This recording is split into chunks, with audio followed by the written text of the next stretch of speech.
Hamas के हमले के बाद गाजा पट्टी पर इजराइल की ज़बरदस्त जवाबी कार्रवाई जारी है। इजराइल एयरफोर्स की तरफ से जारी की गई जानकारी के मुताबिक गाजा पट्टी में कई ठिकानों पर हमले किए गए हैं। कार्रवाई में इजराइल के लड़ाकू विमानों ने रिमाल और खान यूनुस में करीब 200 ठिकाने को निशाना बनाया है। इजराइल के दावे के मुताबिक अल फुरकान की एक बहुमंजिली इमारत में हमास के आतंकवादियों ने अपना ठिकाना बनाया हुआ था, जिसे ध्वस्त कर दिया गया है। इसकी तस्वीर भी सामने आई है। बहुत ही एक भयावह दृश्य है ये। गाजा से आ रही जानकारी के मुताबिक तकरीबन 1 लाख फिलिस्तीनियों को अपना घर बार छोड़ना पड़ा है। इनमें से हजारों ने यूएन के स्कूलों में शरण ली है, क्योंकि इमारतों के अलावा मस्जिदों और सरकारी दफ्तरों पर भी हमले किए जा रहे हैं और खामियाजा जो है वो आम आदमी को भी भुगतना पड़ रहा है। गाजा के स्वास्थ्य मंत्रालय के मुताबिक यहाँ के अस्पताल काम नहीं कर पा रहे, क्योंकि बिजली की आपूर्ति नहीं हो रही है और जीवन बचाने के उपकरण जो हैं वो काम नहीं कर पा रहे बिजली की कमी के चलते। फिलिस्तीन ने मेडिकल सेवा के लिए एक सेफ कॉरिडोर की मांग की है, ताकि गाजा पर हमले की जद में आने वालों को फौरी चिकित्सा सुविधा जो है वो पहुंचाई जा सके। फिलिस्तीनी न्यूज़ एजेंसी वाफा के मुताबिक गाजा पर किए गए हमले में 2 फिलिस्तीनी पत्रकारों के भी मारे जाने की खबर है।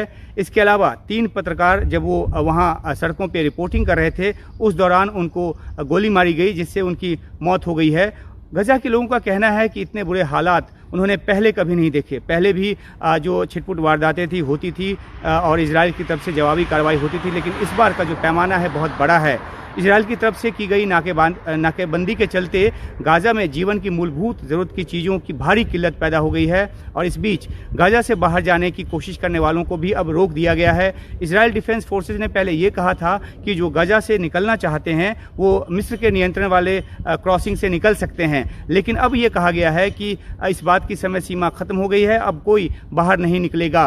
और इस बीच ये भी हो रहा है कि सीमावर्ती इलाकों में जो जमा बड़ा है सेना का, वो भी बढ़ाया जा रहा है। शनिवार के हमले के बाद से ही इजराइल ने गाजा को जाने वाली हर सप्लाई बंद कर दी। बिजली, ईंधन और पानी जैसी जो ज़रूरत की चीज़ें हैं इसकी भी सप्लाई रोक दी और ये पूरा इलाका जो है एक नए मानवीय संकट की ओर बढ़ता नज़र आ रहा है। और इसी मद्देनज़र यूनिसेफ ने गाजा के आम शहरियों तक मदद पहुंचाने के लिए मानवीय कॉरिडोर तैयार करने की मांग की है, लेकिन इजराइल इसके लिए तैयार होगा, इसमें शक है।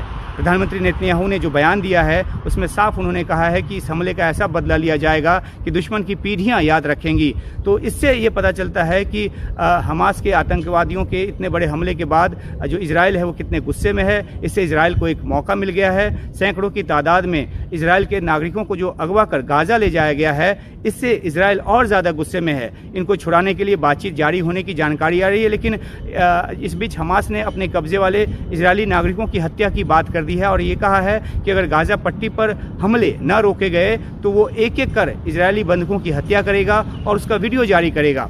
इजराइल ने कहा है कि अगर बंधकों को मारा गया तो परिणाम जो हैं वो और ज़्यादा भयंकर होंगे। हमास और इजराइल के बीच की इस युद्ध का जो खामियाजा है, दोनों ही तरफ के जो निर्दोष लोग हैं उनको उठाना पड़ रहा है। इजराइल ने कहा है कि गाजा पट्टी के करीब जो आसपास का जो इलाका है वहाँ 1500 हमास आतंकवादियों के शव बरामद किए गए हैं और इससे ये नतीजा निकलता है, ये पता चलता है कि कितनी बड़ी तादाद में आतंकवादी जो है इजराइल में घुसे थे। अधिकतर जो इलाका है इजराइल के नियंत्रण में आ चुका है जहाँ आतंकवादी घुसे थे, लेकिन अभी भी आतंकवादियों के इजराइल की ज़मीन पर मौजूद होने की खबर है और इजराइल बड़े पैमाने पर जवाबी कार्रवाई की तैयारी कर रहा है। जैसा कि मैंने बताया कि सीमावर्ती इलाकों में सैन्य जमावड़े की खबर आ रही है। मतलब आगे जो आने वाले जो दिन हैं वो गाजा के लिए और ज़्यादा विनाशकारी साबित होने वाले हैं और ख़ासतौर पे जो आम लोग हैं उनको सबसे ज़्यादा इसकी दिक्कत तकलीफ़ उठानी पड़ रही है। उनकी जान जो है इसकी जद में आ रही है और ये भी एक बहुत बड़ी चिंता की बात है।